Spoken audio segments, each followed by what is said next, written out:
জনতা ব্যাংকের মাসিক ডিপিএস বলতে বোঝায় গ্রাহক প্রতি মাসে নির্ধারিত সময়ে নির্ধারিত পরিমাণ টাকা জমা দিয়ে নির্ধারিত মেয়াদ শেষে মুনাফা সহ মূলধন ফেরত পাওয়া। জনতা ব্যাংক 2026 সালে সর্বোচ্চ ইন্টারেস্ট দিচ্ছে ডিপিএসে।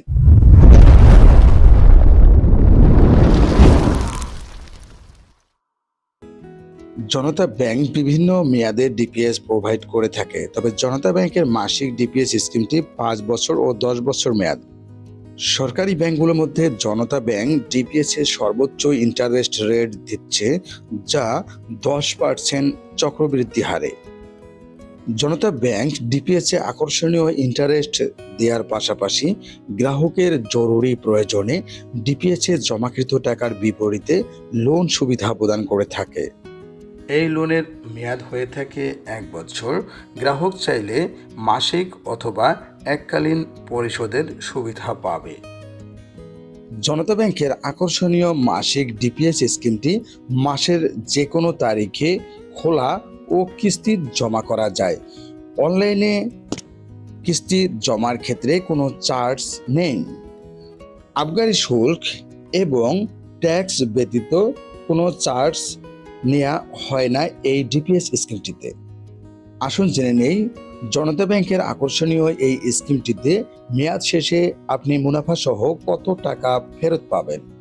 মাসিক 500 টাকা জমায় 5 বছর মেয়াদে গ্রাহক পাবে 38,634 টাকা। 10 বছর মেয়াদ শেষে 1,08,000 টাকা। মাসিক 1,000 টাকা জমায় 5 বছর মেয়াদে গ্রাহক পাবে 77,229 টাকা। 2 বছর মেয়াদ শেষে 41,801 টাকা। 5 বছরে 77,000 টাকা জমায় 5 বছর মেয়াদ শেষে 1,54,634 টাকা। 10 বছরে 4,03,216 টাকা জমায় 5 বছর মেয়াদে গ্রাহক পাবে 3,86,147 টাকা। 10 বছর মেয়াদ শেষে 10,08,540 টাকা। মাসিক 10,000 টাকা জমায় 5 বছর মেয়াদে গ্রাহক 54,458 টাকা। 8 বছরে 2,89,326 শেষে 10 বছরে 4,20,316 টাকা। 12 বছরে 15,000 টাকা জমায় 5 বছর মেয়াদ শেষে গ্রাহক পাবে 11,58,442 টাকা।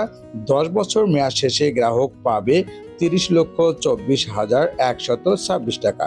মাসিক 20,000 টাকা জমায় 5 বছর মেয়াদ শেষে গ্রাহক পাবে 15,44,590 টাকা। 10 বছর মেয়াদ শেষে গ্রাহক পাবে 40,32,160 টাকা। মাসিক 25,000 টাকা জমায় 5 বছর মেয়াদ শেষে গ্রাহক পাবে 19,30,737 টাকা। 10 বছর মেয়াদ শেষে গ্রাহক পাবেন 50,40,200 টাকা। নিত্য নতুন সকল আপডেট পেতে অবশ্যই আমাদের চ্যানেলটি সাবস্ক্রাইব করুন। জনতা ব্যাংকের আকর্ষণীয় এই ডিপিএস অ্যাকাউন্টটি খুলতে গ্রাহকের কি কি ডকুমেন্ট লাগে আসুন তা জেনে নেই। অ্যাকাউন্ট হোল্ডারের সদ্য তোলা পাসপোর্ট সাইজের 2 কপি ছবি অবশ্যই তা ইন্ট্রোডিউসার দ্বারা সত্যায়িত হতে হবে। অ্যাকাউন্ট হোল্ডারের মনোনীত নমিনির এনআইডি বা পাসপোর্ট বা জন্ম নিবন্ধনের ফটোকপি। নমিনির 1 কপি পাসপোর্ট সাইজের ছবি অবশ্যই তা অ্যাকাউন্ট হোল্ডার দ্বারা সত্যায়িত হতে হবে। গ্রাহকের বিদ্যুৎ বিল বা গ্যাস বিলের ফটোকপি ঠিকানা যাচাইয়ের জন্য অবশ্যই প্রদান করতে হবে।